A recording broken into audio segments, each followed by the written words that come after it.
The End of Evangelion brings to mind suffering, disconnect, desperate sexuality, and searing apocalyptic imagery.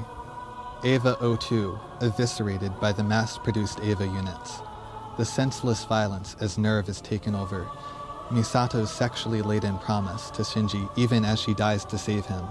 Shinji's own trauma, the seemingly irreversible tide of instrumentality dissolving ego and returning humankind to dust.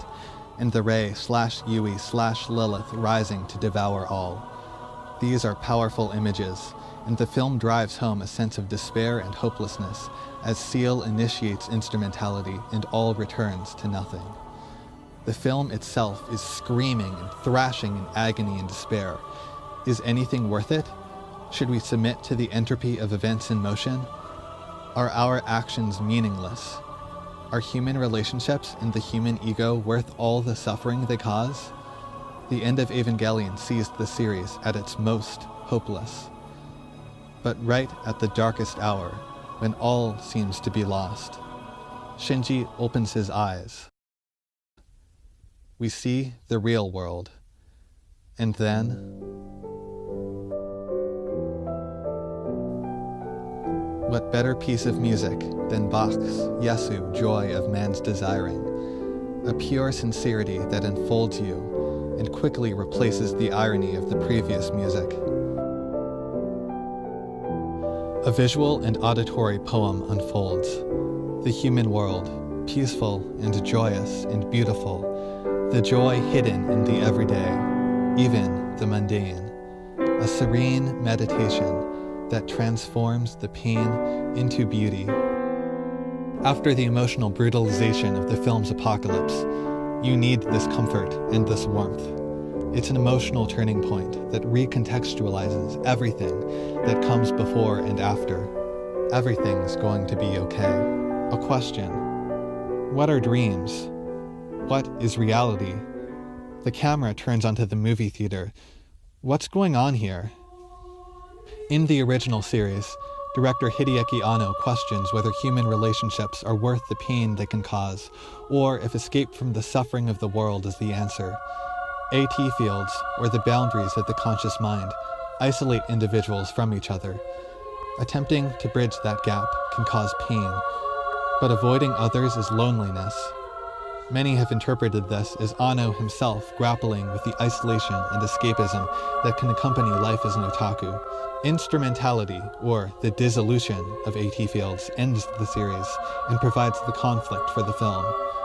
In instrumentality, pain is no longer a problem, but humanity exists as a mass consciousness, no individuality. And this is where the live-action sequence comes in. Anno is lifting his own doubts about human existence and reaffirming the worth of humanity. Through the focus on the beauty hidden in the everyday, he emphasizes reality over the escapism of the otaku. Yet Shinji is experiencing a breakdown of reality, hence his question, what are dreams? To punctuate that simple question, Anno turns the camera onto the theater. Even the live-action sequences are an illusion, merely a representation of reality. This is a dream, and as Shinji dialogues with Yui/Rei, the mother consciousness, he questions what reality is.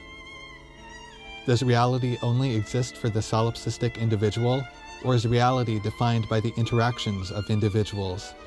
And in which reality can one find happiness? Significantly, the camera zooms in on a cosplayer of Rei Ayanami on these lines. This convenient fabrication is your attempt to change reality. You were using fantasy to escape reality. Why can't I dream that I'm alone? That is not a dream. That's a substitute for reality.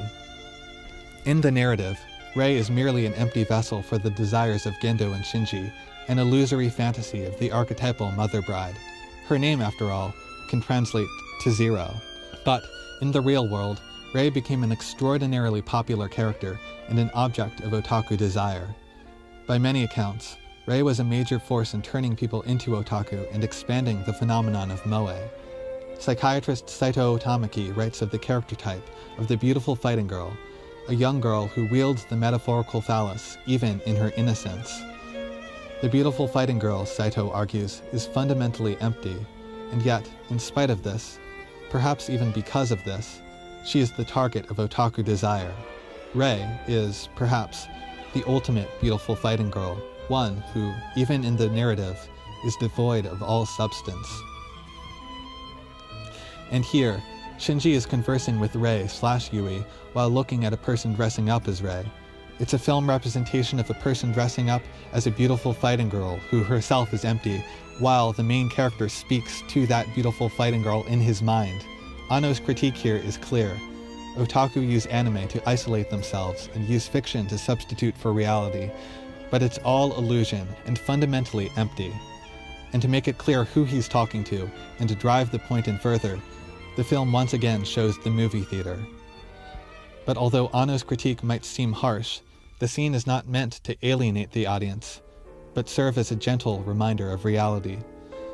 After all, Anno himself, and Shinji as an extension of Anno, are struggling to maintain their grasps on reality.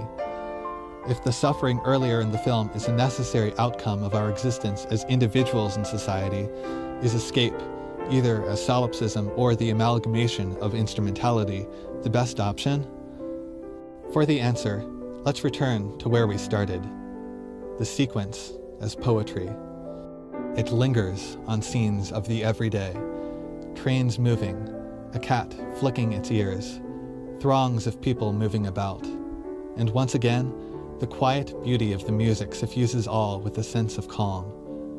Whether you think the overload of religious symbolism in the film is a good thing or not, Yesu, joy of man's desiring, is the perfect song.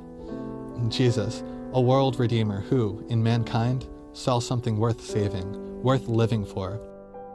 The incredible harmonies of Bach reverberate as Shinji realizes that humanity is worth redeeming.